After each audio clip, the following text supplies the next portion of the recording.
دا یو ورو سوال کړی دی او داسې سوالونه مانه ډېر زیات کېږي او په دې ځان ښه پوه کوي.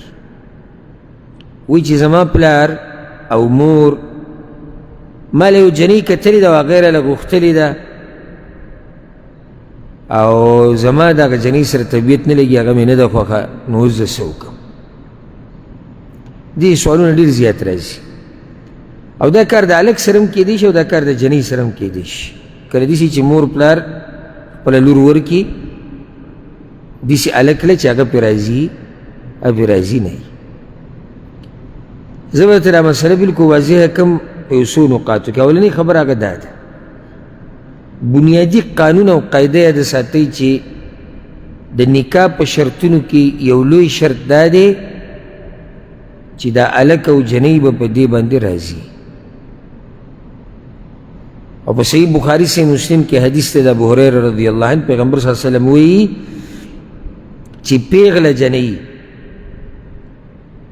د هغه وخته پورې په نکاح نشي ورکولی چې څو پورې دې اجازت نه یې اخیستې.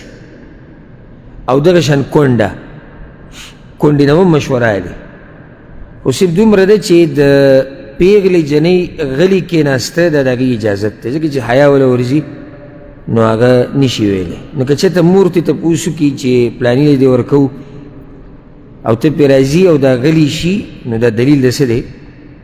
دلیل د رضا دی چې دا پرې راځي دی. او هلک رضا خو شرط دی چې جنۍ دپاره رضا شرط دی، نو هلک دپاره خو شرط.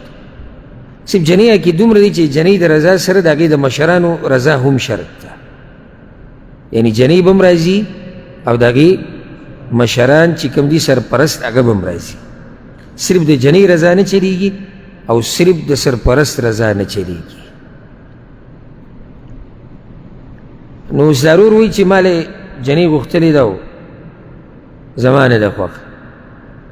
مور او پلار دې ټول ته زما دا نصیحت دی چې نه دي جایز یوې مور له یو پلار له یو مشر له چې خپل زوی، خپله لور، خپل کشر، خپله کشره مجبوره کي په یو رشته باندې. او ته پکې خپلې غم خادیانې مه کوه، دا ژوند به دوی تېروي. ښځه زر وایي نه نه زما خورزه ده او زما رویره ده او زمونږ د ماما لور ده او زمونږ د کار ده که نه ده، نو څه ستا د ماما لور ده، ته ورسره رشتې پالې، نو د هلک دا ژوند به ټول تباه کړې او د جنۍ هغه هم تباه کړې. او دا ستا رواره دی وایي او سړی وایي زما رواره دی او دا زمونږ جوبه دا کور مسله ده. د څه شي د کور مسله ده؟ ته د رواره سره رشتې او د رور سره رشتې په دې پالي چې د یو غریب د یو تورسري ژوند ټول عمر له تباه و برباد کړې. دا ستا غیرت دی؟ د رور سره رشته پاله ښه په نه را د دې نه په بله موضوع باندې. او د مور ته موږ دا وایو د خور سره دی، د رور سره دی، د دې ټولو سره ښه رشتې پاله، ښه غمخادي ورسره کوه، خو د انسان ژوند خو پکې مه تباه کوه. او خبره د یو انسان نه ده، د دوو ده، د دوو ده، د هلک او د جنۍ مسله ده. نو زمونږ دا مشران اکثر د پښتنو ده، دوی خپلې رشتې په دې دغه کې پالي په دې طریقې سره چې د هلک ژوند پرې تباه کوي او د جنۍ نه نه نه وي بس ما غوښتلې ده. تا خو څه کې څنګه تا غوښتلې ته د جنۍ سره واده کې وایي نه زه خو نه کوم زوی له مې غوښتلې ده. نو ته څنګه وایي چې ما دا غوښتلې ده او قصه ختمه شو؟ بس وایي موږ خبره کړې ده. څه شي خبره دې کړې ده؟ دا جنۍ به هلته ودي، جنۍ به ودیږي. تا څنګه خبره کړې ده بغیر د هغې د راضي کېدو نه؟ څه شي خبره دې کړې ده؟ او له د دې نه اخوا ظلم دا دی چې ماشومه پیدا شي نو یو زنانه په لاس کې دی په دې دا زما شوه او ماشوم وړوکی اخذ کې او بس دله به زه خپله لور ورکوم. دا څه ګپ لګوئ تاسو؟ دله به زه لور ورکوم او دا زما شوه، دا ګپ ته د انسانان دي. دوی به ژوند تېروي 80 کاله 50 کاله 70 کاله 80 کاله به دوی عمري 30 کاله 40 د دوی به بچي د دوی به نوسي. ګپ ته ما ونیوه او زما شوه او زما د زوی شوه او زوی له به یې ورکوم. دا څه خبرې نه دي جایز یو مشر له او یو مشرې له چې خپل کشر او خپل کشره په یو رشته باندې مجبوره کړي.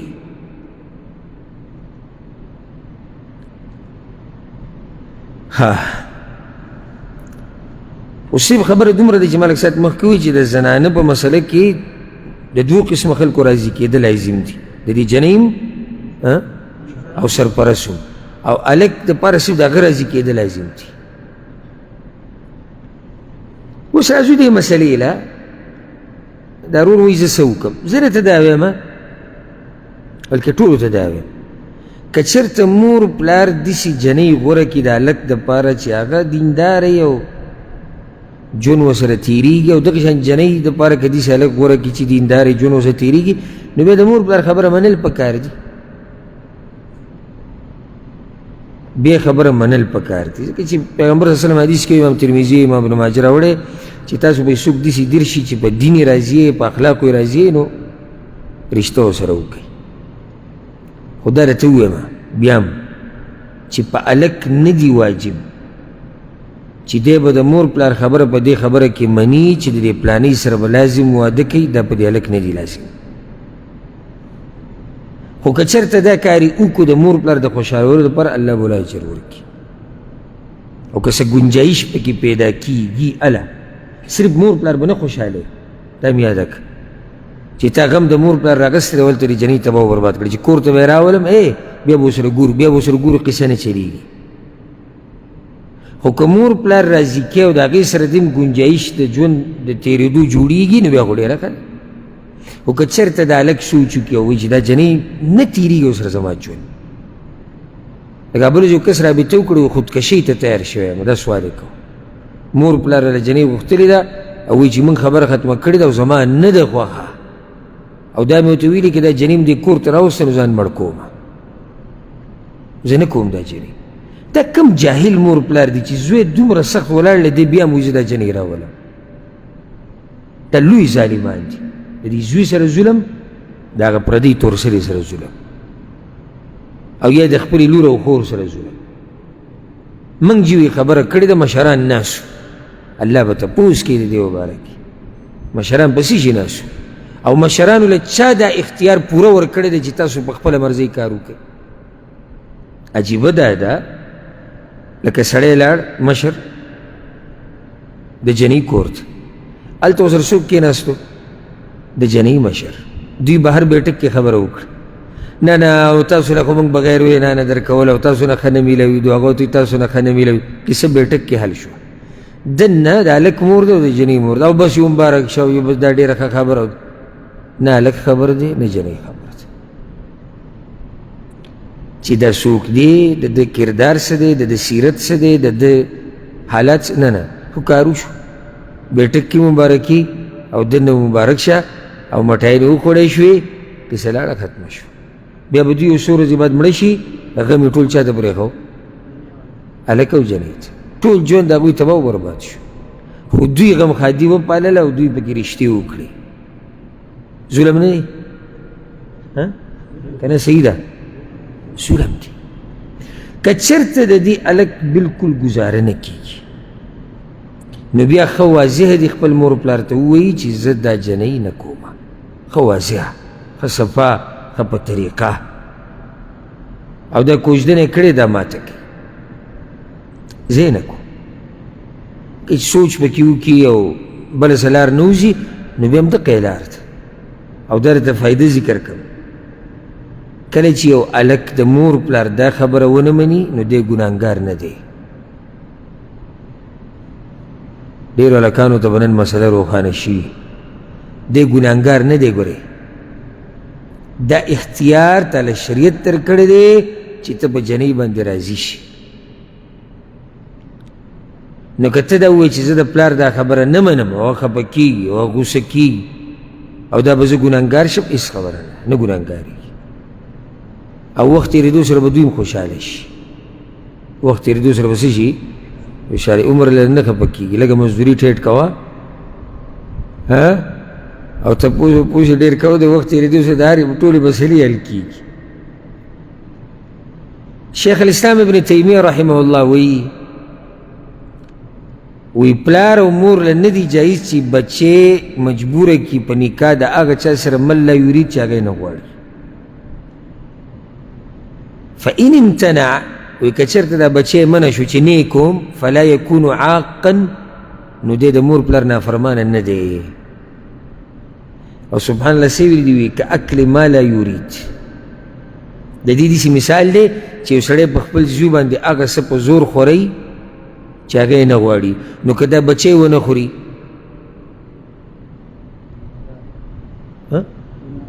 ګناهګار دی؟ نه دی. لکه مور سړي ته ناست دی کله ناکله دا مشرانې ښځې او زوی یې دا وخوره او دا ورته دا ورته دا وخوره او دغه وخوره دا ټول به ته دې دننه مشینرۍ ته ورچې ناممکنه ده. نو بیا خو مسله دلته راغله چې یاره د مور پلار یې نه ده منلی، نو بیا خو دا لوی ظالم دی. نه هغه د اوس نه بهر خبره ده، دا هم د هغه د اوس نه بهر ده، د دې جنۍ سره د هغه ژوند نه تېرېږي او غواړي دا ګوره ښکلې خبره ده، دا ښکلې خبره ده چې مخکې د دې هر څه نه د هلک الو وایي یا جنۍ الو وایي، چې سبا له بیا دوی د یو بل سره میلاو شي او منځ کې پکې بچي وشي او بیا خبره ښه اوږده شي او د پښتو په معاشره کې خو بیا سمه ګرانه شي. نو پوه شوي به که نه؟ مشرانو ته هم زما پیغام دی او کشرانو ته هم دی. مشرانو ته دا یم چې ظلم به نه کوئ، او کشرانو ته دا یم چې دا چې هسې دا یو نیم څه کوي بس چې څنګه تاسو او چې څنګه تاسو او چې بهر وځي زما نه ده خوښه. هسې مجاملات مه کوه، دا د یو جنۍ د یو ماشومې د ژوند خبره ده، دا ستا د ژوند خبره ده. دا مور پلار یو وخت به دوی لاړ شي، بیا دا مشران دا به همیشه تا سره نه وي، خو د دې ښځې سره ستا ژوند دی او د ښځې تا سره ژوند دی. ته ځان له د ژوند ملګري ګورې، د ژوند ملګري. یو هفتې له راولي بیا به واپس کړي که یو کال له راولي ټول عمر خبره د دې کور نه به د دې زنانه جنازه وځي، جنازه به د دې کور نه وځي. نو اوس چې جنازه به یې د کور نه وځي او به دې ته راولي، نو بیا په دې کې دا مجاملات نه چلېږي چې مشر ته ته وایي چې ته پرې راځي او بس موږ به څه بعض وایي موږ به څه ووایو. د پلار قدر صحیح ده، د پلار قدر دقه دی، د پلار په مخ کې ښه په طریقه په حیا سره ووایه، وایه پلار جانه زه پې نه یم راځي، زما ژوند د هغې سره نشي تېرېدی، زه نه غواړم چې زما ژوند هم خراب شي او د هغې او دا هم نه غواړم چې ستاسو ژوند خراب شي، چې سبا له بیا په دې کور کې جنګ جګړې ستاسو هم ژوند تنګ شي. دا ادب دی. او دغه ټیم کې د غوږونه سره شي او چې خاندي را خاندي او بار بیا راوځي به نه وي نه دغه جنۍ وي زما نه ده خوښ، نو په ټیم خو د خوله نه راټولېده. نو دا خبرې د سوچ سمج دي.